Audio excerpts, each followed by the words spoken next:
because I am you. And until you understand, not only am I that I am you, I am the divine that you claim you are making your devotion to. And we know it for those who are Muslims and Christians. In all your prayers, you say these same things. God is one. Bismillahirrahmanirrahim. Qul Allahu ahad. Allahu samad. Wa lam yulad wa lam yulid. Wa lam yakul lahu kufuwan ahad. Allahu akbar. If the divine is one, and we have 99 pearls of faith, which is an expression of an aspect of its qualities, then how can we be separate from it? Even your Christ said the same thing. So what you're looking at and you're calling religion is the European colonization of the wisdom of the universe. Let me say it again, because I don't think we really get it sometimes. You see. The sun shines everywhere in the world the same way every day, and it's not going to change. Water does the same thing for your body no matter what complexion you are, because there's only one race on the planet, okay? No matter what your complexion, how white you are, how black you are, how brown you are, water's going to do the same thing for your body. And fire will do the same thing. So I'm trying to find out how me and the rest of nature can reconcile. How me and the rest of the cosmology can reconcile.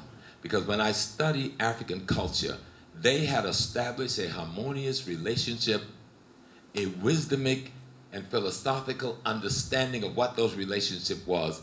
And it was around explaining and teaching that to themselves that they created rituals. So it isn't that the ritual is different, because all ritual has specific intent. And every content that you get involved in has intent. And all intent has a content. And so when we talk about African culture, we have to ask the fundamental question of what was the intent? And when the intent expresses content, then you ask, then what is the content?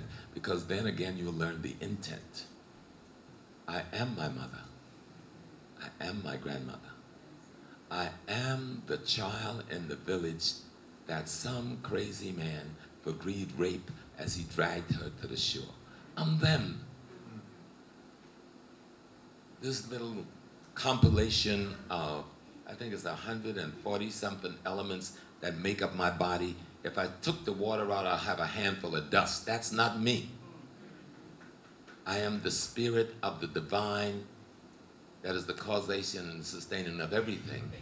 Having this fundamental expression here today with you to say that we need to reconcile with the parent thought of the African people, because that parent thought was the first thought that gave birth to itself as a human, and it was given birth to by the very thing we call the divinity.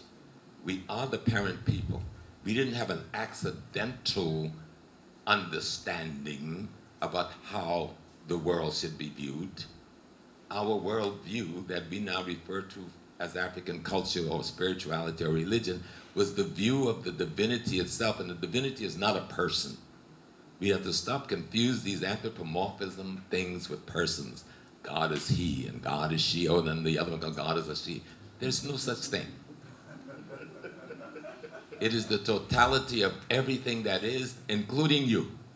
Your consciousness of that and figuring out what your relationship is to that by following the appropriate rituals that our ancestors spent millions of years designing to teach us that will begin to allow us to reconcile with the divinity itself. That is the fundamental reconciliation that must take place. Our reconciliation with what you call God, what you call Allah, what you call Oludumare, etc., etc. If we can't reconcile with that, we're in trouble. And we can't even begin that reconciliation till we understand who was it that was put on the slave ship. We ignore that. And then 1 second and I'll end this. In America, I coined a term 2 decades ago called post-slavery trauma syndrome. Yes, I coined the term. And the reason I coined the term, because everyone was trying to reconstruct the Negro, and no one was trying to reconstruct the African before they met the European and the Eurasian and the Arab. What were we before we met them? If we don't reconstruct that, you can't even have a conversation about reconciliation. Thank you. Thank you. We're going to have a 30-minute follow-up for the panelists, a 30-minute follow-up. So if anybody wants to follow up on this discussion, we can start again with Dr. Sanders. Yes, I'm first in all of this. I guess in my case, I have been talking about the issue of reconciliation and justice when I first opened this panel, today. And that still holds in light of what we have been saying here. That is, something before this was operative. And it was a great civilization, a great culture, a great spirituality, that we had, as Professor Smalls has mentioned and others have mentioned on this panel. For me, that is when in the conversation, of current conditions in life, whether we're in Brazil, in Cuba, in Venezuela, in Honduras, in Canada, South America, North America, wherever we are diminished people, very much diminished by what has happened to us. When I first started coming to Africa 21 years ago, that is, I came to Ghana in 1995. And I have been coming here for 21 consecutive years. And I have been bringing our sisters and brothers from the diaspora here, more than 500 of them. I only brought one white person because this is not the place for them. And I intentionally do not go that way, because what if they come with us, their presence will ruin us, because we will not get anywhere in terms of what we are, because they're viewing this stuff through their own lenses, and we are looking for our traditions. I think about the Jewish tradition in the biblical story. Down by the rivers of Babylon, they required of us a song. And we said, how can we sing the Lord's songs in a strange land?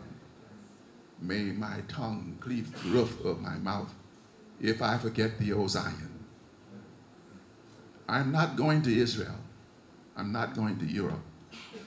And by the way, I should tell you, over these many years, I have never flown a British Airways.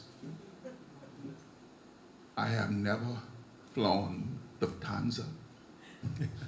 I've never flown over here on a Delta. I've never flown any of this. This is my religion. I don't do that. It's an insult to our ancestors to do so. What I do is, when Ghana had an airline, I flew that one. After 9/11, that one was shut down in terms of transportation with the United States. So what did I start with? What did I do? Down by the rivers of Babylon, they required of us a song. How can we sing the Lord's songs in a strange land? May my tongue cleave to the roof of my mouth if I forget thee, O Zion. I fly Ethiopian.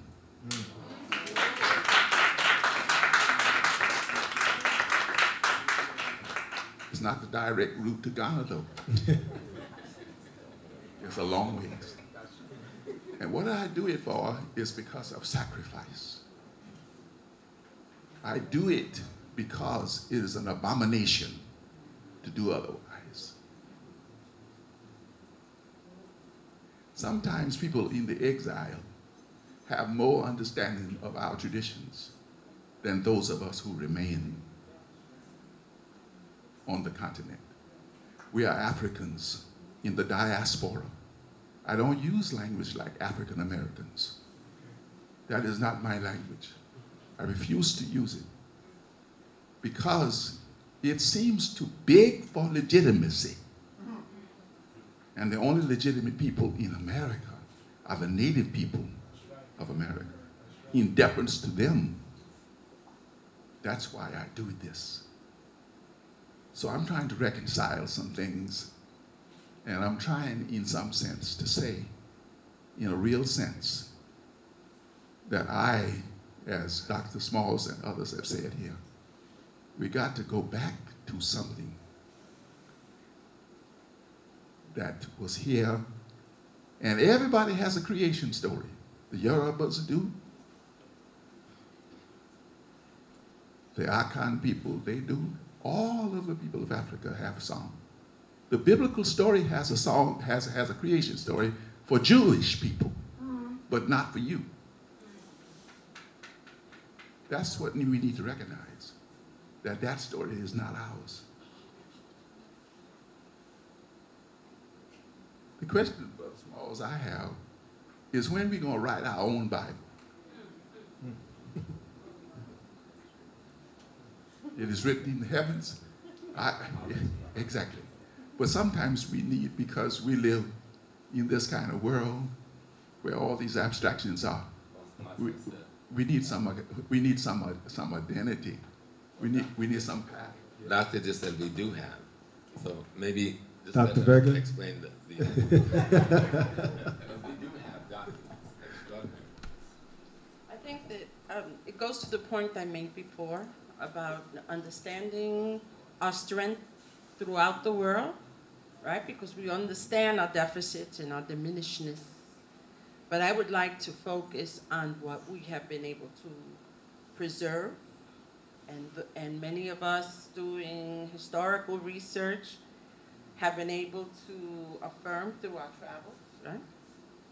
If you look at the Odu of the Yoruba and all of our African traditions have similar systems of knowledge. The Odu are the ethics, the morality, the pathways of understanding our behavior.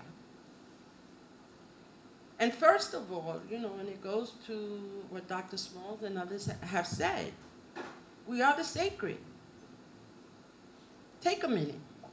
Cup your hands. Breathe into your... That is sacred breath. That is Emi. Now hold your breath for 5 minutes. I know. That's when your sacred breath becomes spirit.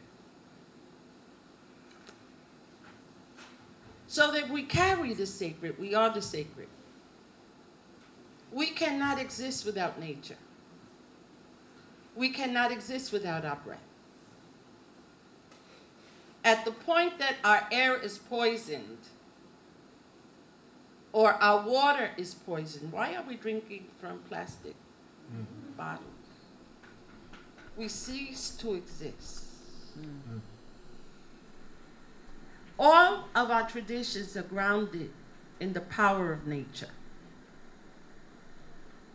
The Odu speaks to nature as the force of our existence. The Odu are symbols, divination symbols, that carry legend, carry history, carry ethical, moral, behavioral principles that we as a people inherit, right? Through our historical lineage. That system exists, again, as I said before, in Cuba.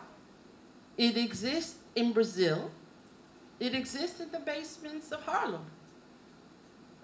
Our people carry 256 Odu and more in their memory. This is practiced today after better than 500 years of enslavement. So how is it that we refuse to acknowledge the power of our people and continue and to only focus on our less than or diminishedness through the eyes of others? At what point do we begin to see ourselves as power? The power of the sacred that lives in us. And the practices that we have been able to sustain and continue because we understand the power of it. And all of us understand it because the stories of our grandparents, the stories of our mothers, carry those traditions and that knowledge in what they say. Donde comen uno, comen dos. Where one eats, many eat. Odu says a dog has 4 legs, but it could take 1 pack. How many times haven't you heard that from your grandmama or your granddaddy or your auntie? That's an Odu. So that knowledge exists.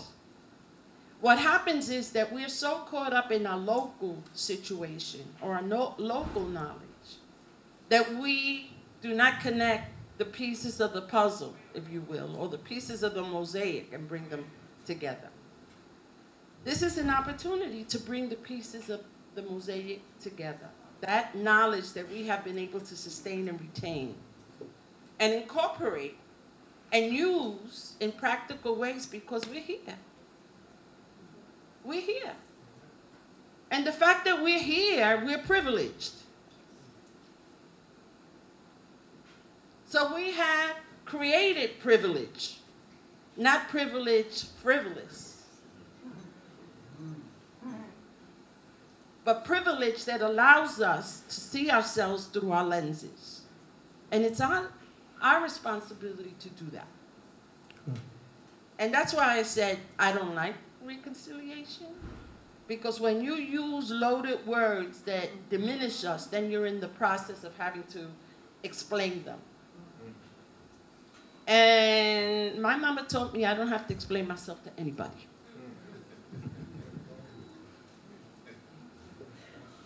And if I want a world, I create that world. And we all have created that world. We have either built institutions, built education departments, Africa, One Africa. When I went to One Africa, my heart just was exploded. And thank you. Because you walk in and you see Abdias Nacimiento de Brasil. You see Eric Williams, Trinidad. You see Malcolm X, the US. Right? And you could go on and on. And until we understand all the work that has been done and accomplished, and recognize the heroes and sheroes that have accomplished it, and utilize that knowledge with the knowledge that we have been able to gather and document, we're always talking about ourselves as less than. And I refuse to do that. And it bothers me to hear conversations that do that. Because then we're stuck. We're stuck in the same language, in the same narrative, and allowing people who profit from our diminishedness to continue profiting. And what you're saying is that you're willing to have people profit from us being less than. And we have to stop doing that. We have accomplished. We have not only survived, we are thriving. When you have places like Africa One, Mabel's, and the amount of people who are traveling back and forth and gaining knowledge, how do you not acknowledge that knowledge to frame a reality?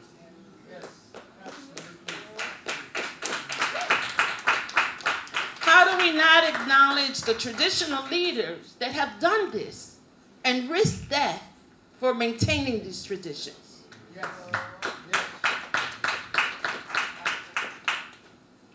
So we have to know each other. And if this means anything in this panel, is the call to know each other. Know what we have done. Know and acknowledge what we have done. Take pride in what we have done and use it to go forward. It doesn't mean that we forget the pain, because it's the pain that drives us. It's the pain that drives us every day, because as we see our young men killed, our women in shelters, of course it's pain.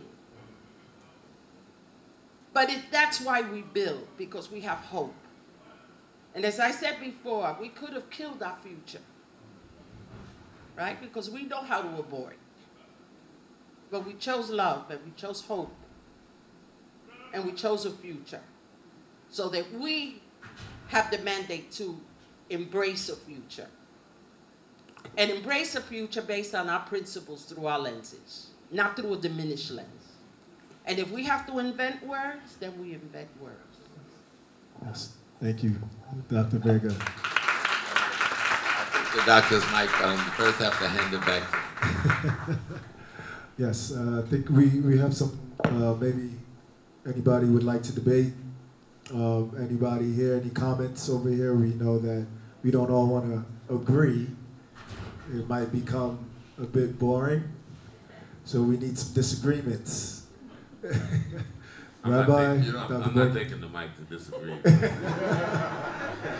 We're good at that. We have a lot of practice at that.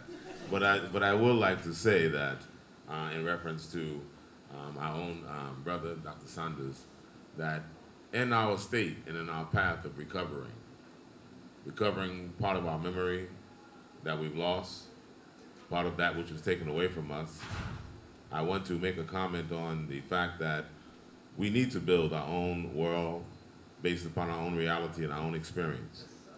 That should not be at the expense of claiming the worlds that we know have been stolen from us, and the truth that has been stolen from us and claimed by others. And I say without fear of successful contradiction, when we make reference to some of our holy scriptures, and in this sense I'll use the Bible, especially the Old Testament, and we use terminologies. This is not to get us from our topic of spirituality and going back to religion, but it's important that I say this, that this scripture, as we made mention earlier, these scriptures come from our own ancestors. Others have stolen them, reclaimed them, inside out, upside down, all around. When I hear terminology, I hear some of our theologians come up with dissertations and books on the blacks in the Bible. You know, I'd be saying, well, wait a minute. Where are the whites in the Bible? They say, oh, Queen of Sheba was black. Oh, they come up with these figures and they have us dotted around. And I'm trying to figure out where in the Bible is the white people except the lepers. I've never heard of, I haven't seen England in there or Germany in there. I haven't seen all these European. So where is our mind at, that we're so easily to surrender that which belonged to us and others have taken to embellish and to empower themselves? As I made mention in my first comment, that I give credit, in terms of what those coming up out of Europe were able to do when they take these holy scriptures and realize that this doesn't look like me, doesn't fit me, so let me make some alterations. Let me call in my best artists, let me call in some of my best scribes, some of my best scholars and interpreters, and let me make these holy scripts fit me. Let me make them look like me. Now, if we make the mistake of not wanting to have images that look like us, that we want to bow down to or worship and follow, then that's our mistake. But we don't have to recreate what has been created already. That's why I believe in reclamation along with restoration, because we already exist. We are our ancestors. So if we want to be a part of a new creation, there's nothing wrong with that either, but it should be based upon our own reality and from our own experience and finding our own ground and our own center to operate from. All right. We have time for maybe one more comment or rebuttal. Yes. Again, I give all respect, revolutionary love to everyone on the panel and in the room. And so what I want to say is not a but an and. You know, I've learned so much, and when I say I'm speaking from my generation. We've learned so much from our elders. There's nothing for us to add to it. So, and that's what I want to talk about. You know, we talk about the power of the past. Lately, because my elders have asked all the questions, I've been trying to ask new questions. What can my generation add to what we have inherited from you? We've learned about our ancestors from you. We've learned about our traditions from you. We've learned about who we are from you. And that is such a blessing to us that we don't have to go back and redo that. We can, as you have stood on the shoulders of our ancestors, we can stand on your shoulders. And that's what family is about. That's what growth is about. That's what progress is about. So some of the new questions I've been asking is, what do we want? What do we want? How do we create a common vision for the future? There's power in the past. There's equally power in the future. There is power in vision. What is our vision for the future? Because we have all said in different ways that we are spiritual beings. Professor Small says that, you know, you are your ancestors. You are creation. Well, we are the future as well. We are our culture tells us about the power of the word. So we are all prophetic, which means that we can speak. As we imagine Africa, we can imagine the Africa of tomorrow, and we can speak it, and we can claim it, and we can manifest it. What do we want? What do we want? What do we want? I've been trying to think about my ancestors from another perspective. I'm grateful for who I come from, who we come from. I'm proud of who I come from. So there's not much more that comes to mind in thinking about ancestry other than this. What kind of ancestor do I intend to be? How can I honor, because our lives honor our ancestors, how can I honor my descendants? How can I become an ancestor worthy of honoring? And it's about the future that we create. It's about the Africa that we create. It's about what we prophesy. And that cuts across all faiths, because I believe in all faiths, divine spirit spoke the world into existence. And if we are that, we will speak Africa into existence. We don't have to restate what is. And I'm trying a lot right now to stop describing what I see, but to start speaking what will be. On the way here, my son was in the car, and he was saying, "Mommy, do you see all that rubbish on the road? Are they being disrespectful to God?" I said, My son asks some really difficult questions for me sometimes. And I said, well, who does the earth belong to? The earth belongs to God. I said, okay, who does Ghana belong to? Ghana belongs to us. It belongs to Ghanaians. So are we disrespecting ourselves? Yes, we are, Odami. Yes, we are. But guess what? When you're an adult, Africa won't look like that. Ghana won't look like that, because you will not allow your peers to disrespect what is yours, what is God's, what is ours. So I speak to him not what is, but what will be, so that when he grows up, he says, oh, no. This is not Africa. That's something else. That's something else, and you can have it, but that's not what I am, and that's not what we are. So I just want to talk about the